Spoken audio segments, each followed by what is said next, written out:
Before you judge me, let me tell you how I got here. On my 62nd birthday, I thought I was going out to lunch. I wore my best sweater and even did my hair. But instead of cake and laughter, I was handed a suitcase and abandoned. That was just the beginning. If you think betrayal only comes from strangers, wait until it wears your last name. Stick around till the end and tell me in the comments where you're watching from.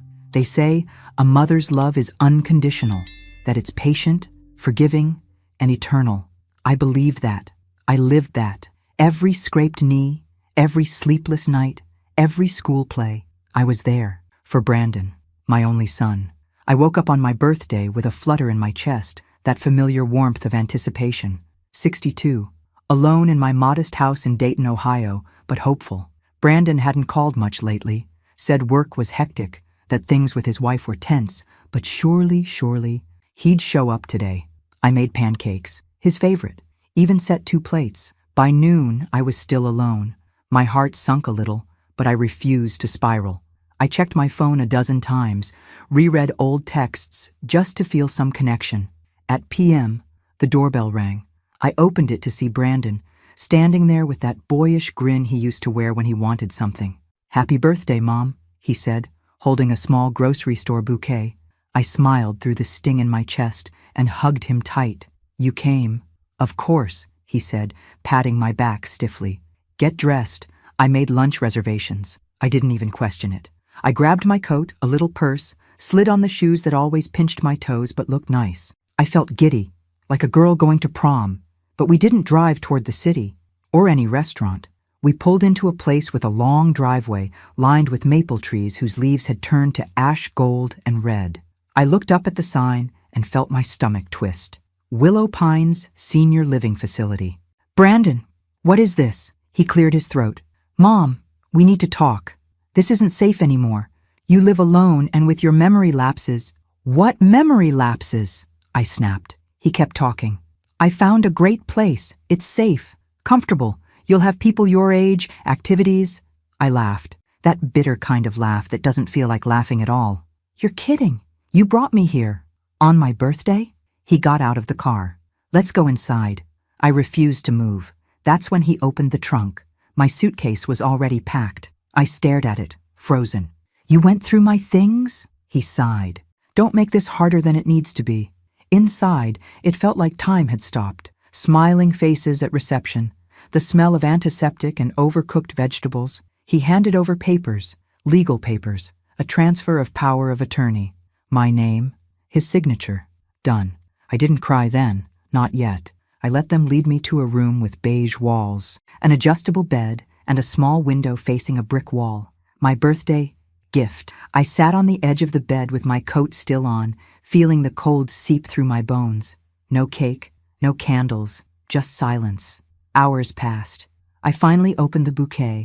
It had wilted from the car ride. The flowers looked like I felt. That night, I lay awake, listening to the quiet rustle of nurses, the distant sound of a TV somewhere down the hall. The mattress was too firm. The sheets smelled like bleach. I replayed every conversation with Brandon over the past year, trying to see the signs I'd missed. I thought of all the times I said yes when I should have said no. The times I covered for him, loaned him money, made excuses to others. The moments I swallowed disappointment because I loved him. But that night, I stopped defending him. Something cracked inside me. Something essential. The next morning, I asked a nurse for my cell phone. She said my son had taken care of it, disabled the line, said it was too confusing for me. It was then I realized I wasn't here to be cared for. I was here to be erased, and if I didn't find a way out, they'd succeed. But I'm not as fragile as they think, not even close. I stopped eating for 2 days, not because I was trying to make a statement, but because I simply couldn't stomach the food, or the truth. There's something about being treated like you're no longer useful that breaks a part of you that never fully heals. I'd raised a child, built a home, loved fiercely, and now I was just a room number and a patient chart. The nurses were kind, mostly, but kindness can feel like a form of pity when you're trapped. They called me sweetheart and Han, like I was 10 or 100. No one asked what I did before. No one asked what I loved. To them, I was just another old woman wearing slippers and forgetting things, even if I hadn't forgotten a damn thing. My roommate Doris slept all day and snored all night. She didn't talk much, but when she did, it was about people who hadn't visited her in years. I listened, because I knew the ache of absence too well. I tried to keep my mind sharp. I watched the news in the common room and did the crossword puzzles they left in the hallway. I reread a novel I'd already read twice before. But something inside me was sinking, deeper, darker. Then, on the fourth day, I met Ruby. She wasn't supposed to work that day. A nurse called in sick, and Ruby, young, with braids pinned up under her scrub cap and kindness in her eyes, filled in. She was checking my vitals when she said, "You don't belong here." I looked at her, startled. She smiled. "Don't get me wrong. A lot of folks need help, and that's okay. But you don't seem lost." I blinked away the sudden sting in my eyes. We got to talking. She asked about Brandon. I told her what I could without falling apart. She listened, not just nodded, really listened. Later that day, she came back with something in her hand. "This belonged to Mr. Henley, a resident who passed last week," she whispered. "We found it tucked inside a Bible. No one claimed it. It was a lottery ticket, folded, a little yellowed, and dated 2 weeks earlier." I chuckled, dry and brittle. "And you want me to try my luck?" She winked. "Hey, the world owes you something." I didn't plan to do it. Not at first. It felt silly. But boredom and desperation are strange bedfellows. That night, I waited until the hallway was quiet, used one of the facility's ancient desktops in the lounge, and typed in the numbers. My hand froze. My eyes scanned the page again and again. Is million. I covered my mouth with both hands. I looked around. No one was there. The silence that followed was deafening. It wasn't joy I felt, not at all. It was fear, pure, electric fear. If Brandon found out, if anyone found out, I printed the confirmation, folded it small, and tucked it inside my bra. The next day, I called Ruby aside. "I need to talk to someone, privately. Someone legal." She didn't ask why. She just nodded. Ruby knew someone, a volunteer attorney who came by twice a month to help seniors with wills and such. I waited, with my heart pounding, until he arrived that Friday. His name was Aaron, young, sharp, and most importantly, discreet. We sat in the tiny break room. I slid him the lottery confirmation and whispered, "Can you help me disappear?" His eyebrows rose, but he didn't flinch. "We'll need to move fast," he said. The next hours were a blur. Paperwork, notarizations, financial transfers, a new phone, a temporary mailing address. He contacted an independent financial advisor who set up a blind trust.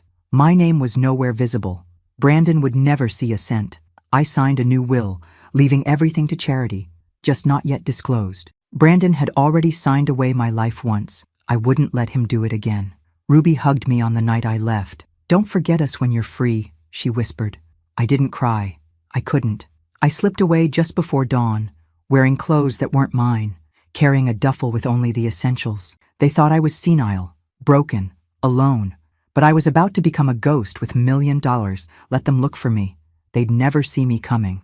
The bus ride out of Ohio was long, quiet, and cold. I sat near the back, hood up, sunglasses on, clutching that duffel like it held my soul. In many ways, it did. I didn't know exactly where I was going. All I knew was that I had to get far enough that no one could find me. Not Brandon, not his wife, not the lawyers he'd likely already called.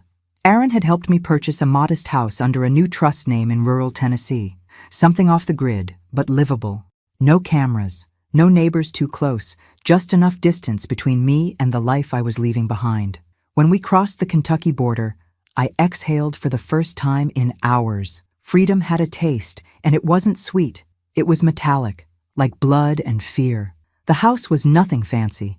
A single-story brick structure with chipped paint and a crooked mailbox. But it had a working heater, clean water, and, most importantly, silence. Not the kind you get in a nursing home, surrounded by people who've given up. This was the kind of silence that let you breathe.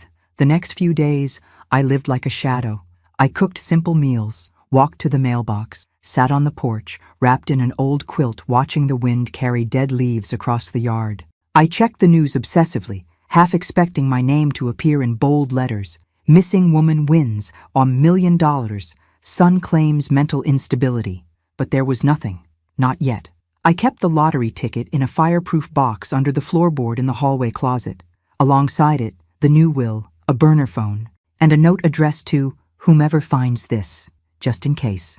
One morning, about a week after I left Willow Pines, the quiet shattered. A knock at the door. I froze. I hadn't told a soul where I was. I didn't even have a credit card linked to my name. My heart beat like a war drum in my chest. I tiptoed to the window and peeked. Just a delivery man. Groceries. Part of the arrangement Aaron had set up. Still, I couldn't shake the feeling. That afternoon, curiosity got the better of me. I created a fake Facebook profile and searched for Brandon. There he was, smiling in his profile picture like the world hadn't fallen apart. In his latest post, he wrote, "If anyone has seen my mother, Margaret Taylor, please contact me or the Dayton police. She's been missing for several days. We're worried about her safety." Beneath it, hundreds of comments poured in. Prayers, condolences, people praising Brandon for being such a good son. I laughed so hard I cried. Oh, they had no idea. None. But what truly broke me wasn't the post. It was the photo he used. It wasn't recent. It was from 5 years ago, one of the last birthdays we celebrated together. I had a sparkly party hat on, and he had his arm around me. We looked happy. How easy it is to perform love in pictures. That night, I couldn't sleep. I sat in the living room staring at the fireplace. My thoughts went in circles, and the longer I sat with them, the darker they became. I remembered every time I'd given Brandon money, every loan, every lie. I remembered how he gaslit me, subtly but enough. He'd say things like, "You told me that already," when I hadn't, or, "You're forgetting more and more these days." I thought I was aging poorly. I thought it was my fault. It wasn't. He wanted me to doubt myself, so when he took control of my life, I wouldn't resist. Well, I was done being controlled. The next morning, I called Aaron from a burner number. "I need you to update my will again," I said. He didn't ask why. "What changes?" "I want to make it very clear. Brandon Taylor receives absolutely nothing. Not a dollar, not a keepsake, not a memory." "Done," he said. "You're safe now, Margaret." But I wasn't. Not yet. Because deep down I knew something was coming. And I needed to be ready for it. It started with a letter. Plain envelope. No return address. Tucked in among utility bills and junk mail. I wouldn't have noticed it if not for the paper. Heavier than usual. Expensive. My stomach turned the second I touched it. Inside was a single sheet. A photocopy. My signature. Or what looked like it. Below it, 2 others. One from my late husband Richard and another from Brandon. It was a loan document dated 12 years ago. A $, personal loan taken out in both Richard's and my names. The bank's logo was real. So was the notary stamp. But I'd never signed that paper. Never. I sat down on the worn sofa, the letter trembling in my hands. The document had my handwriting, down to the loop in the G of Margaret. But something about it was off. Too clean. Too practiced. My husband would never have hidden a loan like that. And Brandon? He never said a word. I pulled out the fireproof box, retrieved the older file folder Aaron had helped me compile, a collection of past financial documents we salvaged before I left. Inside, I found 3 more forms, all with my forged signature. A cold realization slithered through me. Brandon had been stealing from me and Richard for years. It explained the strange tension in our final years together, the way Richard avoided certain financial topics, how we suddenly had less, how Brandon always seemed to need money for an emergency, but drove a newer car every year. The quiet arguments at night I thought were about work, the canceled vacation plans, the bad investments. I'd blamed aging, the market, a general turn of luck, but it was Brandon. All along, I didn't cry. Not this time. Instead, I opened my laptop and began digging deeper. Over the next 3 days, I pieced it all together. Brandon had falsified several loan documents using Richard's social security number and mine. The amounts varied. Dow here, dow there. Some were paid off. Others had been quietly rolled into debt collections. Richard must have covered most of it before he died, taking the shame with him. But one account, still active, showed a ballooning balance of over $, and it had defaulted under my name just 3 months before I was dropped at Willow Pines. I sat in the darkness of that little Tennessee living room, screen glowing in front of me, hands clenched so tight my knuckles ached. This wasn't just betrayal. This was theft, fraud, criminal. I reached out to Aaron again. "I have new information," I told him. forged documents, loans. Brandon did it.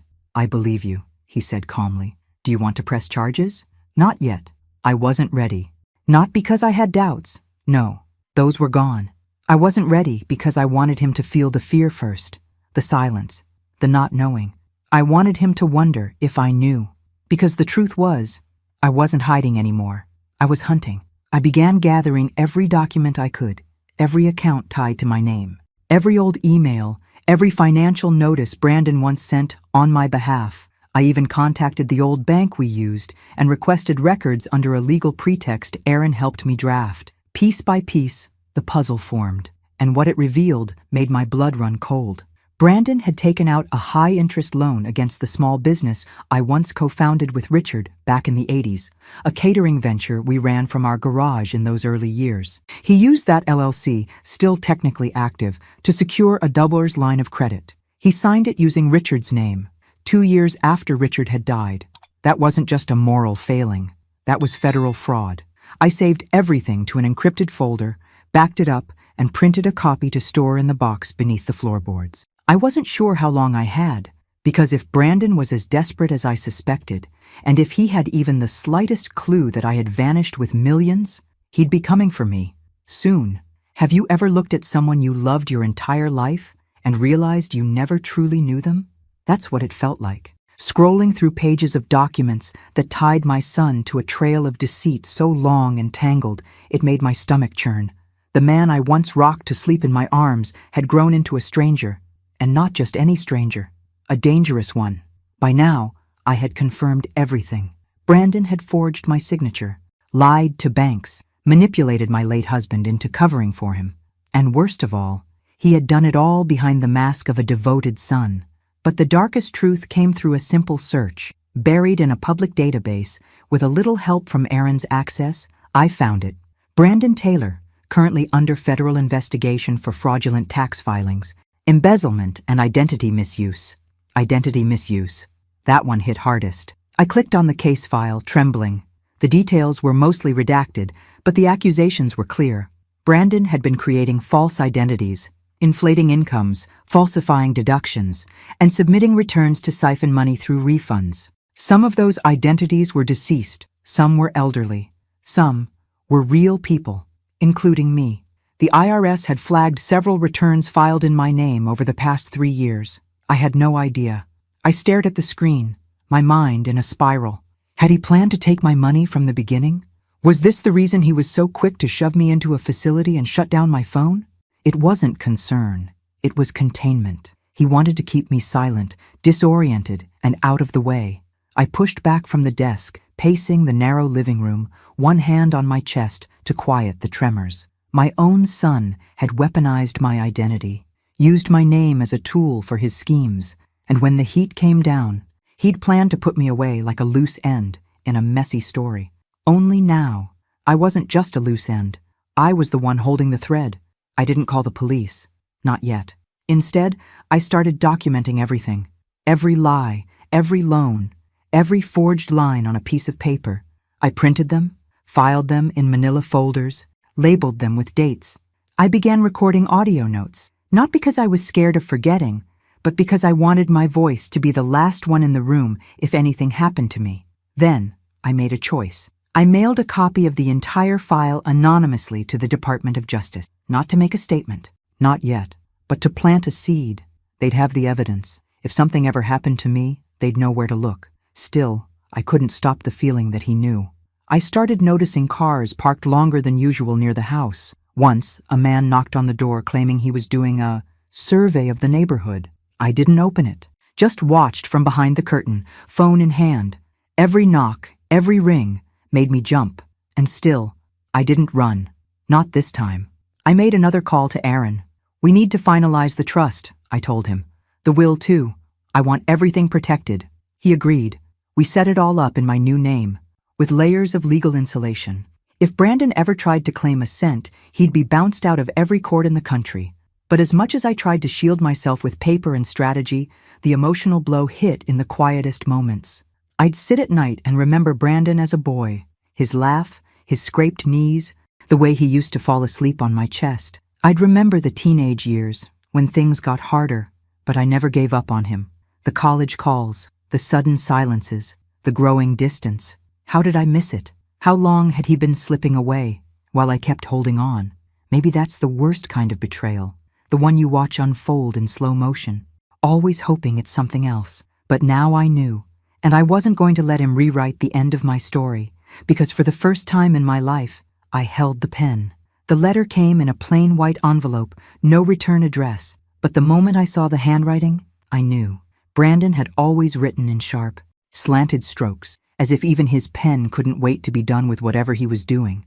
Inside was a single sentence. I know what you did, and this isn't over. I read it twice, 3 times. Then I laughed, not out of amusement, but because it was the exact kind of arrogance I expected from him. No, I miss you. No, where are you? Just a warning, or a threat. I folded the letter neatly and slid it into my growing folder of evidence. By now, I'd been gone almost 3 weeks. Brandon had launched what looked like a public campaign of concern, begging for information, giving interviews to local news stations, playing the role of the heartbroken son searching for his confused and vulnerable mother. It would have been comical if it weren't so chilling. And then, just as I feared, he made his move. A letter arrived from the county courthouse in Dayton. Official, certified. I signed for it with trembling hands and sat down to open it at the kitchen table. He had filed a petition to have me declared mentally incapacitated. I couldn't breathe. The document included statements from 2 people claiming I'd shown erratic and confused behavior over the past year. One was a former neighbor. The other, his old college friend, someone I barely knew. Brandon's lawyer had submitted audio clips too, snippets of old voicemails I'd left when I was distressed, lonely, or simply venting. Chopped and edited, they made me sound unwell, unstable. He even attached a letter from a psychiatrist, one I'd never met, claiming concern over my disappearing and paranoid behavior. They wanted the court to freeze my accounts, to seize control of the trust, to drag me back. I felt like the air had been punched from my lungs. Aaron came that same night. He read everything, his expression unreadable. "We've got work to do," he finally said. "But Margaret, you need to be calm. You need to stay sharp. They're counting on panic." I nodded, too numb to cry. The next few days moved like a storm. Aaron contacted an experienced litigator to help us prepare. We gathered documents, video calls, financial logs, even a dated journal to prove I had been of sound mind every day since I left. We scheduled an independent psychiatric evaluation. The doctor, a kind woman named Dr. Levine, came to the house and spent 3 hours with me. She asked about my childhood, my late husband, Brandon. I told her everything. She didn't pity me. She listened. She asked real questions. And when she left, she touched my hand and said, "You're the most lucid person I've seen this week." It felt like the first breath I'd taken in days. Still, the pressure mounted. News of the hearing leaked. The internet, which had briefly sympathized with Brandon's missing mother saga, began to shift. Questions arose. Why hadn't I contacted anyone? Was I unstable? Was someone else pulling the strings? The media loves a mystery, and Brandon knew how to feed them one. But I wasn't afraid anymore, because now I had more than just proof. I had purpose. In the quiet of my small home, I began preparing a video statement. I didn't publish it yet, but I wanted to be ready, just in case they silenced me. I looked into the camera and said, "My name is Margaret Taylor. I am of sound mind, and I was betrayed by the person I trusted most." I didn't cry. I didn't scream. I just told the truth, because I knew what was coming. And this time, I wouldn't be the one on trial. The courthouse in Dayton hadn't changed since the last time I'd passed through it, years ago, when I paid a parking ticket and sat in a room full of people hoping to forget their mistakes. Back then, I was a wife, a mother, someone who believed in giving people second chances. Now, I was the accused. Aaron had advised me to dress simple but strong, something that said, "I'm not here to beg. I'm here to be heard." I wore a navy blue coat with silver buttons, my husband's old watch, and a pair of sensible heels that clicked defiantly with each step through the courthouse halls. Brandon was already seated at the front of the courtroom when I arrived. He stood as I entered, like a perfect performance. A mask of concern draped over his face. He even offered a smile, the kind that strangers would interpret as warmth, but I saw it for what it was. He was here to bury me. The judge, an older man with tired eyes, introduced the case. In the matter of Margaret Taylor's mental competency, the words hung in the air like smoke. Brandon's attorney went first, a tall man with a polished voice and too much confidence. He laid it out like a script. Margaret had gone missing. Margaret was behaving erratically. Margaret was possibly being manipulated. Margaret was a danger to herself and her finances. He introduced the psychiatrist's letter, the one from the doctor I'd never met, and presented those audio clips of me, edited and spliced like a horror reel. I listened to myself sound scattered, desperate, even unstable, taken completely out of context. I saw the judge's eyebrows rise, my hands clenched around the armrest. Then, Brandon spoke. "Your Honor," he said, voice trembling just the right amount, "I love my mother. I really do. This is the hardest thing I've ever done. But I believe she's being taken advantage of. She's not herself. She's lost." That's when I stood. "My turn, Your Honor?" The judge nodded. I walked slowly to the stand, pausing just enough to let the weight of my presence settle. Then I spoke. "My name is Margaret Taylor. I am 62 years old. I am not mentally impaired. I am not lost, and I am not anyone's victim." I opened my folder, methodically, carefully, and handed a copy of Dr. Levine's full psychiatric report to the judge, signed, dated, and certified. The verdict: completely sound mind, no indicators of cognitive decline, emotionally stable.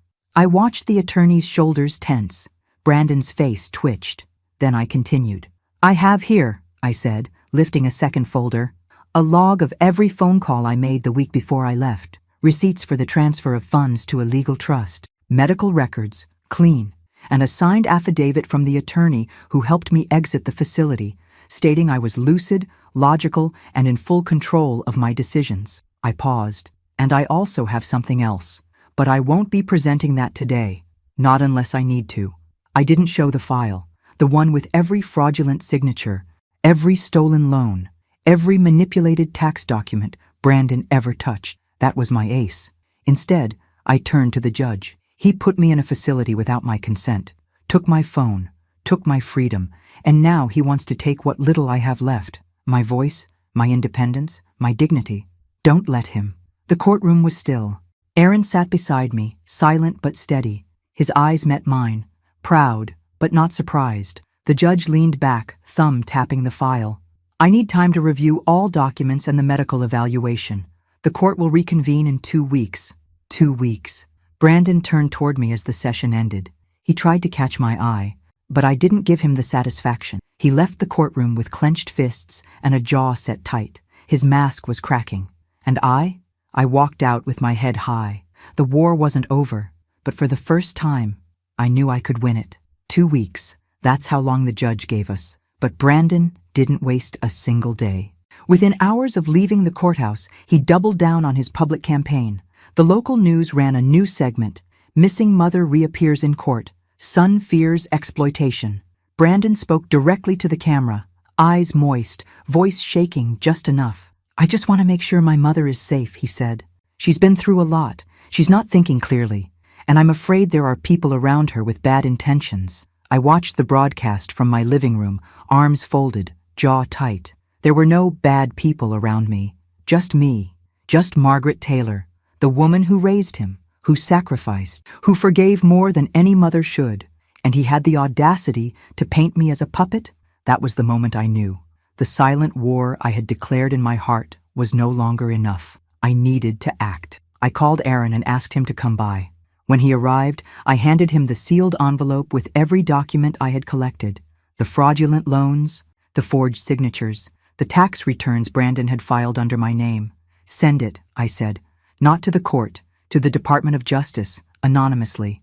He opened the envelope, flipped through the pages, and nodded. This will get their attention. I'm counting on it." But I wasn't done.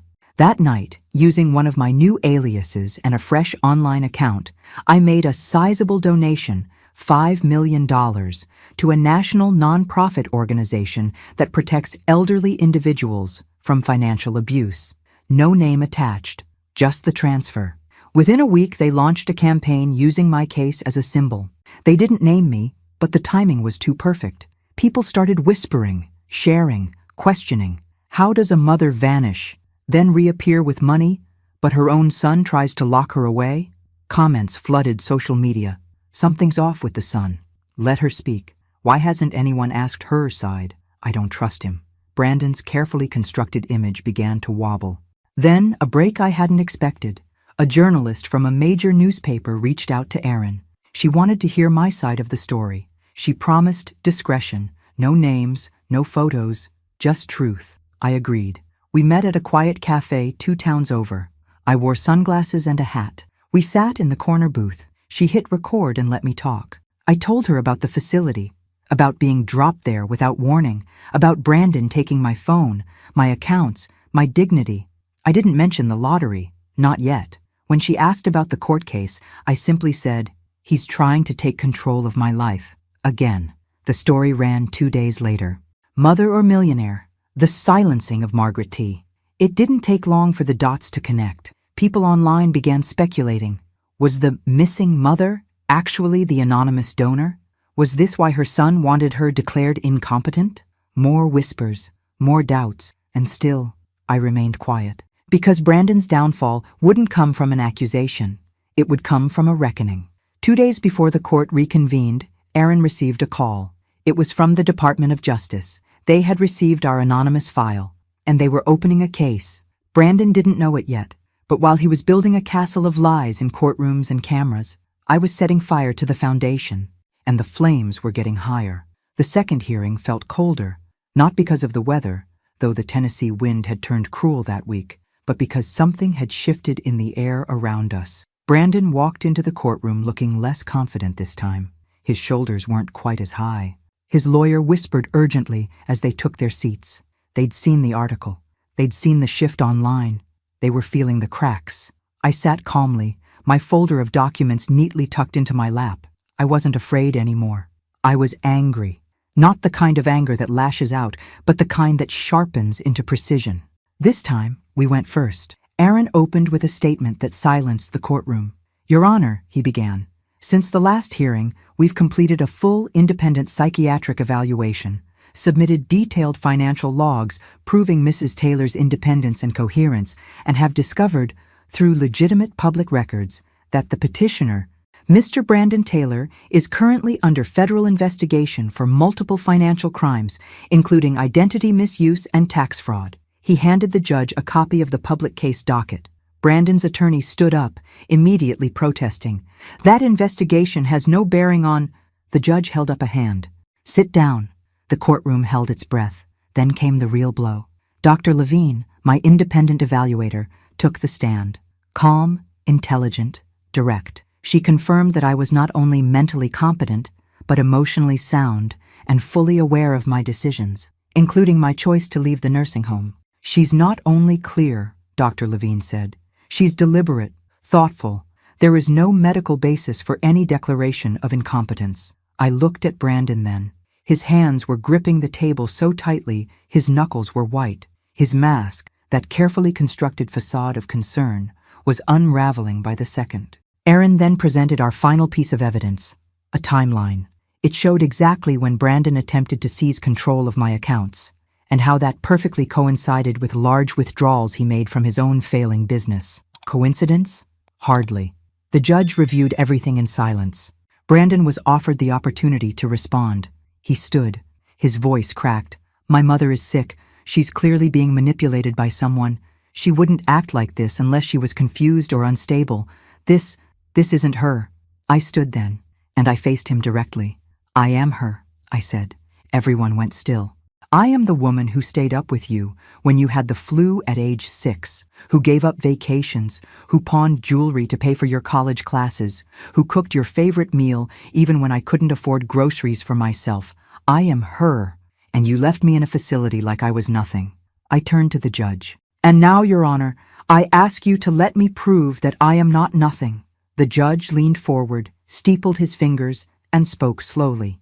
"Mrs. Taylor, based on the overwhelming evidence provided, your psychiatric evaluation, and the inconsistencies in the petitioner's claims, I am dismissing this case. Your financial accounts and personal autonomy are fully restored. This court recognizes you as competent and independent. I didn't cry, but my hands trembled slightly as I picked up my papers and walked out of the courtroom. Brandon didn't say a word as I passed. His eyes were wild, not with anger, with fear. He knew it was over, at least this part. But what he didn't know was that while he'd spent weeks trying to prove I was unstable, I'd been building something far more powerful than a defense, a legacy, and I wasn't done yet. The phone call came just after midnight. Aaron's voice was tense but steady. It happened. The DOJ opened formal proceedings. Brandon's name is on the docket. I didn't speak. I just sat there, in the dark, staring out at the wind shifting the trees beyond my window. A part of me had been waiting for this moment, but now that it had come, it didn't feel victorious. It felt inevitable. The next morning, the world caught up. The media swarmed it first. Brandon Taylor, son of recently spotlighted elder abuse case, under federal investigation. My name wasn't mentioned, not directly, but the dots were too close not to connect. People remembered the missing mother, the court battle, the anonymous donor, the frail woman who disappeared but stood strong in court weeks later. Now, their perfect son was unraveling, and they wanted to hear from me. I stayed quiet for 2 days, turned off the TV, ignored the phone. I cooked myself breakfast, watched the birds peck at the frost-bitten yard, sat with a pen in hand and wrote letters I never intended to send. But silence wasn't justice. It was time. I reached out to Sarah, the journalist who had met me in secret weeks earlier. I told her I was ready to speak, this time on camera. No aliases, no more shadows. We scheduled the interview for the following Friday. National news, full feature. She asked if I was sure. I've never been more sure, I said. The day of the interview, I dressed simply. Gray sweater, small silver earrings, no makeup, no stylist, just truth. We sat across from each other in a quiet studio, the lights soft and warm. Sarah leaned forward.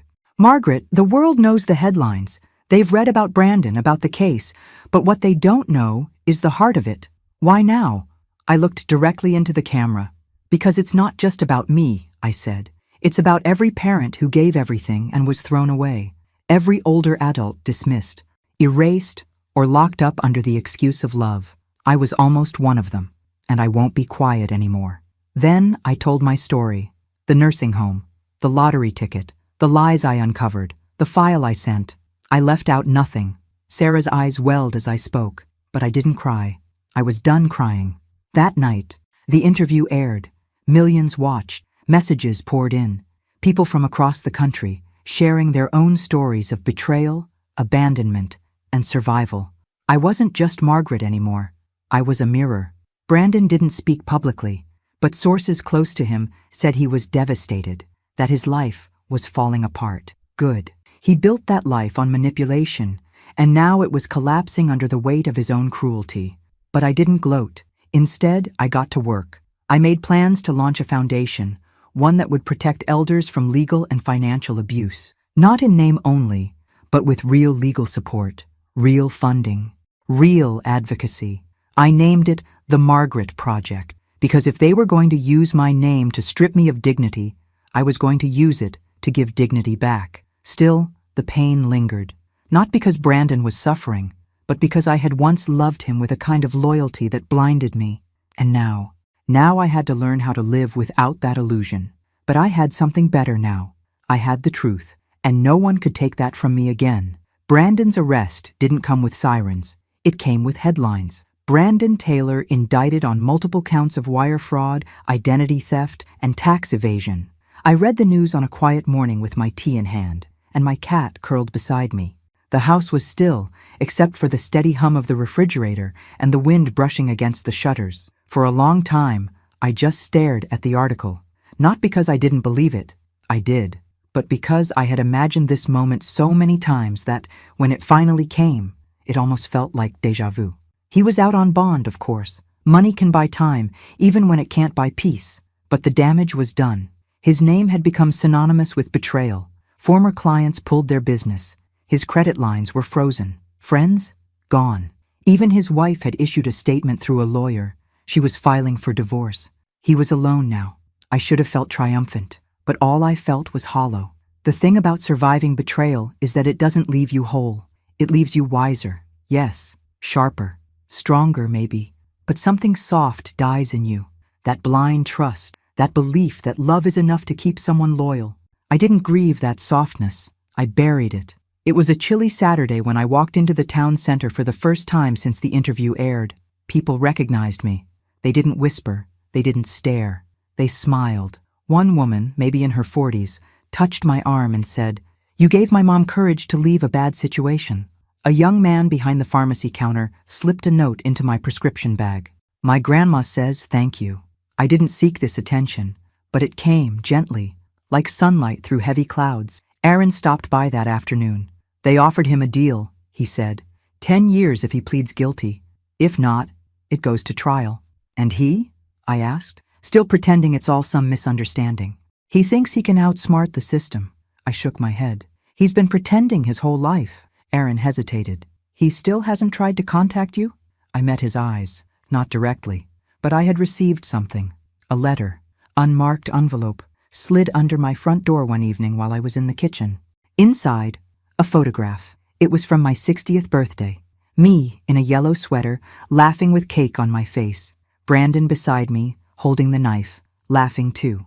On the back, just one sentence in his handwriting. "You always believed in me. I'm sorry that wasn't enough." I sat with that photo for hours, not crying, not raging, just remembering the boy who asked for one more bedtime story, the teenager who drove my car into a mailbox and cried when I didn't yell, the man who hugged me tighter than usual the day his father died.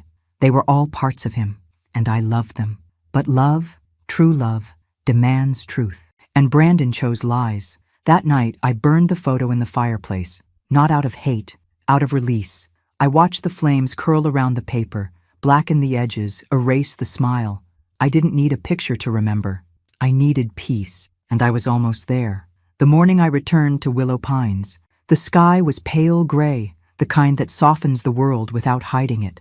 I stood outside the facility for a long moment, staring at the very place where I'd been left like luggage. The parking lot was quiet. The trees were bare. But something had changed. The front doors opened, and Ruby stepped out before I could knock. She gasped when she saw me. "Oh my God, Margaret!" I smiled. "It's me." We hugged, not politely, not briefly, but like two people who had both survived something. Her arms were warm, and I realized how long it had been since I'd felt safe in someone's embrace. Inside, the place looked different. The floors were freshly waxed. The lights were brighter. The common room had new books, a better television, and real coffee brewing in the corner. "I heard what you did," Ruby said, leading me to a quiet bench in the hallway. "The donations, the interviews. Margaret, you changed everything." "No," I said. "I just stopped letting people decide who I was." We walked the halls together. I visited Doris's old room. It was now a reading lounge. The staff looked up, some smiling, some stunned. A few residents recognized me. I nodded to each of them. They weren't invisible anymore, and neither was I. That afternoon, I gave a speech in the new activities room. There were folding chairs set up, and the staff had made cookies. Ruby introduced me like I was someone famous, but I shook my head. "I'm not here because I'm rich," I began. "And I'm not here because I was wronged. I'm here because I was silenced. And I know how many of you still feel that way." Every pair of eyes watched me. Some welled with tears. "I want to tell you something I wish someone had told me a long time ago," I said. "You are not a burden. You are not forgotten, and you are not finished." Applause followed, soft at first, then louder. I smiled, feeling the weight of every lonely night I had ever spent, now replaced by something warmer, something full. When I returned home, I finalized the trust. The Margaret Project would become a national organization, offering legal and financial advocacy for elders in danger of being exploited. We'd hire attorneys, launch hotlines, build partnerships with senior care facilities and courts. Brandon? He took the deal. 10 years. He tried to send another letter. I returned it unopened. That chapter was closed. I spent the final days of the year writing letters to every person who helped me. Aaron, Ruby, even Dr. Levine.